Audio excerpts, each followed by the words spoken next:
मान्यता अनुसार शुक्रवार को माँ लक्ष्मी की पूजा अर्चना की जाती है। इस दिन माँ लक्ष्मी की पूजा के लिए सुबह नित्यकर्म से निवृत्त होकर स्नान किया जाता है। इसके बाद लाल रंग के कपड़े पहनकर माँ लक्ष्मी की पूजा की जाती है। पूजा के दौरान माँ लक्ष्मी की प्रतिमा या तस्वीर को लाल रंग का तिलक लगाया जाता है। साथ ही माता को लाल रंग का फूल चढ़ाया जाता है। इसके बाद माँ लक्ष्मी को धूप दीप दिखाया जाता है। माँ लक्ष्मी को लाल बिंदी, लाल चुनरी, सिंदूर और चूड़ियाँ अर्पित की जाती हैं। माँ लक्ष्मी को चावल के खीर का भोग लगाया जाता है। चावल की पोटली बनाकर उसे हाथ में लेकर माँ लक्ष्मी के मंत्र ओम श्रीम श्रेय नमः का 108 बार जाप किया जाता है। अंत में शुक्रवार व्रत कथा का पाठ करके माँ लक्ष्मी की आरती की जाती है। तो चलिए दोस्तों, आज की इस वीडियो में अब आपको बता देते हैं कि शुक्रवार को कौन से 5 काम कभी नहीं करने चाहिए। इसी तरह की महत्वपूर्ण और ज्ञानवर्धक जानकारी प्राप्त करने के लिए हमारे चैनल समृद्धि को सब्सक्राइब करें और बेल आइकन को प्रेस करें ताकि नई वीडियोस की अपडेट आपको सबसे पहले मिल सके। दोस्तों, शुक्रवार को कभी न करें ये 5 काम। खासकर सुहागिन महिलाएं जरूर देखें। अगर आप व्रत रखती हैं तो इस वीडियो को अंत तक देखें। दोस्तों, मंगलवार, गुरुवार और शनिवार ही नहीं बल्कि शुक्रवार के दिन भी कुछ विशेष कार्यों को करने की मनाही होती है, जिसके बारे में शायद कम ही लोग जानते होंगे। हिंदू धर्म में शुक्रवार का दिन धन की देवी माँ लक्ष्मी का माना गया है। ये दिन माँ को समर्पित है, इसीलिए इस दिन घर में सुख समृद्धि के लिए लक्ष्मी माता की विशेष पूजा अर्चना करने के साथ ही शुक्रवार के व्रत भी रखे जाते हैं। लेकिन अगर आप इस दिन कुछ ऐसे विशेष कार्य को करते हैं तो इससे धन का नाश होने की संभावना हमेशा रहती है। जानिए मान्यताओं के अनुसार शुक्रवार के दिन कौन से कार्य नहीं करने चाहिए, और अगर आप शादीशुदा हैं तो ये वीडियो अंत तक बिना स्किप किए जरूर देखें। दोस्तों, नंबर 1, खासकर शुक्रवार के दिन जब आप पूजा पाठ कर रहे हों और अचानक से वहाँ पर छिपकली आपको दिखाई दे जाए तो इसे बड़ा ही शुभ माना गया है, क्योंकि छिपकली को महालक्ष्मी का प्रतीक माना गया है।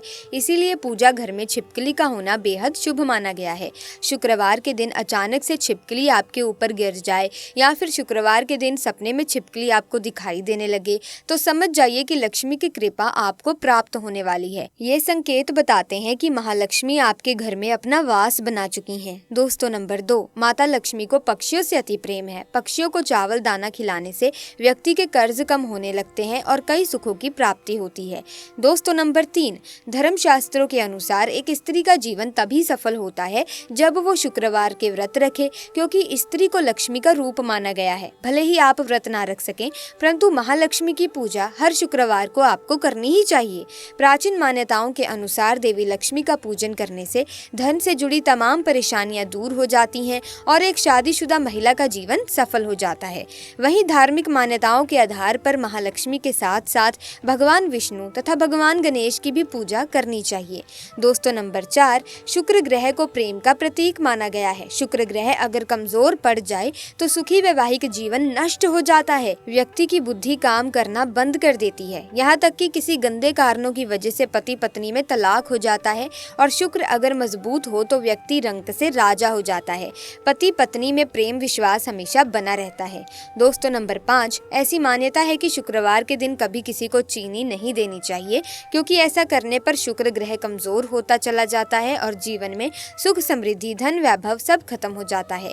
नंबर 6, शुक्रवार के दिन उधार पैसा लेने से या किसी को उधार देने से घर की लक्ष्मी चली जाती है। खासकर शुक्रवार को पैसों का लेन देन इन अवस्थाओं में कभी ना करें, इससे महालक्ष्मी नाराज हो जाती हैं। खासकर शुक्रवार के दिन घर में अच्छे से साफ सफाई करना चाहिए, माता लक्ष्मी बहुत प्रसन्न होती हैं। दोस्तों, नंबर 7, शुक्रवार के दिन खट्टा भी नहीं खाना चाहिए, क्योंकि इस दिन भक्त जन मां संतोषी के व्रत भी रखते हैं। खास तौर से इस चीज का ध्यान रखें। दोस्तों, शुक्र ग्रह को मजबूत करने के लिए करें ये उपाय। अपने भोजन को जूठा करने से पहले गाय माता को खिलाएं। शुक्रवार को सफेद वस्त्र धारण करें। चांदी, चावल, दूध, दही, चंदन, सफेद वस्त्र तथा सुगंधित पदार्थ किसी पुजारी की पत्नी को दान कर दें। घर में तुलसी का पौधा लगाएं और उसकी पूजा करें। चंदन का तिलक लगाना ना भूलें। दोस्तों, नंबर 8, घर में अचानक से काली चींटियां गोल गोल आकार व लंबी लाइन बनाकर अगर चलती दिखे तो बड़ा ही शुभ माना गया है। शास्त्रों में बताया जाता है कि ये महालक्ष्मी के आने का संकेत है। ऐसे में आप चींटियों को कुछ न कुछ मीठा पदार्थ खाने को अवश्य डालें, ये धन हानि का संकेत है। नंबर 9, शास्त्रों के अनुसार माना गया है कि किसी भी व्यक्ति को घर में हीरा लाने से पहले अपनी शुक्र ग्रह की इस स्थिति को जरूर देख लेना चाहिए। अगर शुक्र मजबूत हो तो घर में हीरा लाना चाहिए, नहीं तो हीरे के बुरे प्रभाव के कारण शुक्र ग्रह आपको बर्बाद कर सकता है। आप उल्टा कंगाल हो सकते हैं, क्योंकि हीरे का संबंध सीधे तौर पर शुक्र ग्रह से होता है और अगर शुक्र मजबूत हो तो आपको राजा बनते देर नहीं लगती।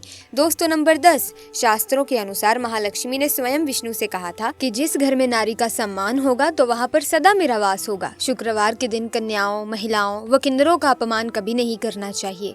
वैसे तो कभी किसी का अपमान भी नहीं करना चाहिए। पानी में चंदन मिलाकर स्नान करें। चांदी का टुकड़ा या चंदन की लकड़ी नदी या नहर में प्रभावित कर दें। सुगंधित पदार्थ का इस्तेमाल करें। शुक्रवार के दिन व्रत रखें। इसी दिन खीर बनाना ना भूलें और इसे कौवे को और गरीबों को खिला दें।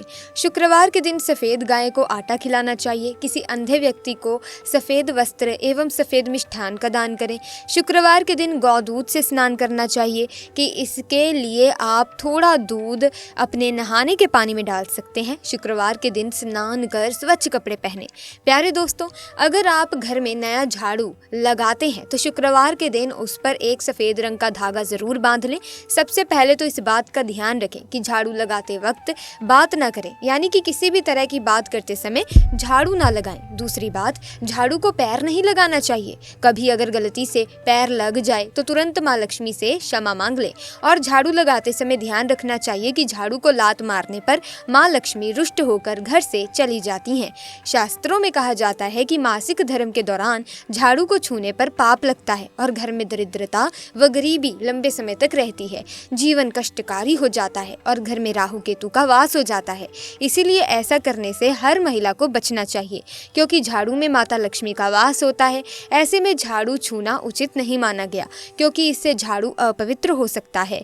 दोस्तों, सूर्य उदय यानी कि जब पहली धूप पड़ रही हो उस समय झाड़ू लगाना चाहिए, यानी सुबह की पूजा से पहले घर की साफ सफाई और झाड़ू पोछा हो जाना चाहिए। और सूर्यास्त के समय झाड़ू पोछा करना बहुत ही अशुभ माना जाता है। गलती से भी सूर्यास्त के बाद झाड़ू न लगाएं। ये आने वाले समय में बुरे दिन के आगमन का संकेत होता है। ऐसा माना गया है कि अगर किसी कारण सूर्यास्त के बाद घर में झाड़ू लगाने की जरूरत पड़े तो उससे मिट्टी को घर के बाहर नहीं करना चाहिए। इससे घर की लक्ष्मी घर से बाहर चली जाती है। मिट्टी को अगले दिन ही बाहर करें। दोस्तों, बहुत से लोग होते हैं जो सोने से पहले घर में झाड़ू लगाते हैं। घर साफ होना चाहिए ताकि सुबह उठते ही गंदगी ना दिखे, लेकिन ये तो गलत बात है। इस तरह बस अंधेरे में झाड़ू दीपावली की रात लगाते हैं, क्योंकि इस समय हम दीप दिखाते हुए लक्ष्मी देवी को बाहर करते हैं। इसीलिए रोज रोज इस विधि से झाड़ू ना लगाएं। दोस्तों, कभी भी किसी भी समय झाड़ू लगाने की आदत को छोड़ दें। अगर आपको लगता है कि घर बहुत गंदा हो जाता है जिसके कारण आपको नींद नहीं आती तो घर को अवश्य साफ करें, परंतु किसी साफ कपड़े से घर की सफाई कर सकते हैं। लेकिन रात में झाड़ू का प्रयोग ना करें, क्योंकि माता लक्ष्मी का भी सोने का एक समय होता है। इस समय माता लक्ष्मी आराम करती हैं। दोस्तों, झाड़ू को कब नहीं लगाना चाहिए? घर में दीप जलाने के बाद, यानी कि पूजा होने के बाद भी, या फिर खाना खाने के बाद, या घर के सभी व्यक्ति बाहर चले गए हों तो ऐसे में उनके जाने के ठीक बाद झाड़ू ना लगाएं। उनके कार्य असफल होने की संभावना हो सकती है। इसीलिए उनके जाने के 1 घंटे बाद झाड़ू लगाना चाहिए। इसी तरह घर आए मेहमान के तुरंत बाद भी झाड़ू ना लगाएं। घर में मेहमान आए हो तो झाड़ू नहीं लगानी चाहिए। घर में किसी के चीखने पर झाड़ू ना लगाएं। घर में अगर कोई रो रहा हो या मन में क्रोध, गुस्सा, चिड़चिड़ाहट में आकर झाड़ू ना लगाएं। इससे देवी लक्ष्मी क्रोधित हो जाती हैं और घर में उल्टा दरिद्रता का वास हो जाता है। झाड़ू लगाते समय मन में किसी भी प्रकार की शंका नहीं होनी चाहिए, इससे झाड़ू अपवित्र हो जाती है। सो प्यारे दोस्तों, वास्तुशास्त्र के अनुसार जो चीजें आपको जाननी चाहिए थी वो हमने इस वीडियो में आपको बताने की पूरी कोशिश की है। ऐसे में अगर आपको ये वीडियो ज्ञानवर्धक लगी हो तो वीडियो को लाइक करें, शेयर करें, चैनल को सब्सक्राइब करके बेल आइकन को प्रेस कीजिए ताकि नए वीडियोस की अपडेट आपको मिलती रहे। आपका बहुत बहुत धन्यवाद।